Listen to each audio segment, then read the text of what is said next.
Is there something lurking out in the water? Well, maybe. This is Hamelin Bay. Just a few hours south of Perth, this beautiful beach is home to stingrays.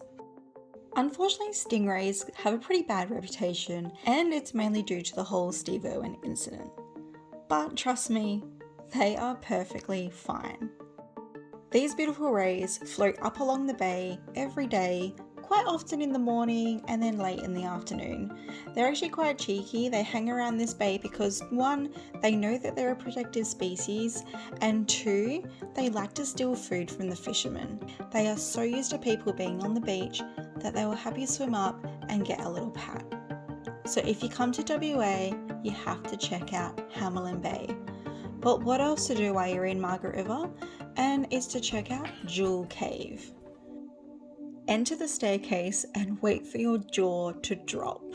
Oh my gosh. This amazing cave full of stalactites and mites stretches for hundreds of meters and is thousands of years old. It's so old that they even found Tasmanian tiger skeletons. Yeah, that's right, Tasmanian tiger skeletons here in Western Australia.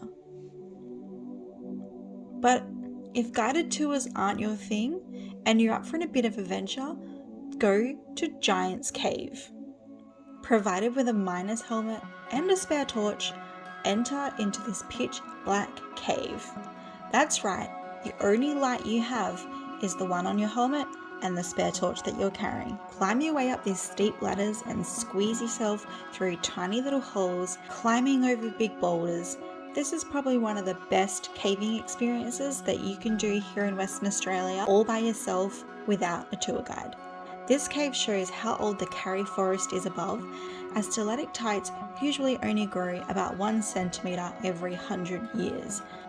Adventuring around, and the only way to get out is you need to slide across a crystal slide, crawl underneath more little stalactite crystals, and then climb up over rocks that are covered in more stalactite crystal to get back out of the cave.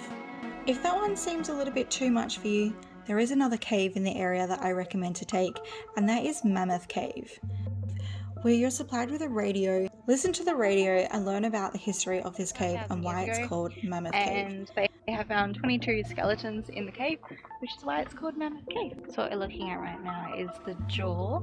This giant wombat-like creature that I cannot for the life of me pronounce the name of used to live in this cave, and they've even found skeletons and fossilized remains of the different animals that used to live in this area thousands of years ago. But if you feel like you've done too many caves for the day, head back to Hamelin Bay and watch what stingrays do best.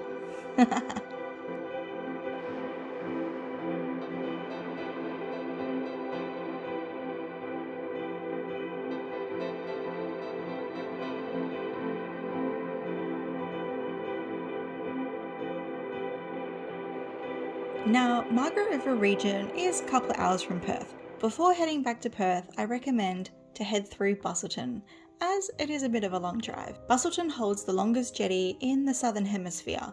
It's over 1 kilometre long, but if walking seems too far, take the train. Once you reach the end, walk down the staircase into what looks like an aquarium, but it's actually the deep blue ocean. This is a good way to relax at the end of your holiday by just watching the fish swimming.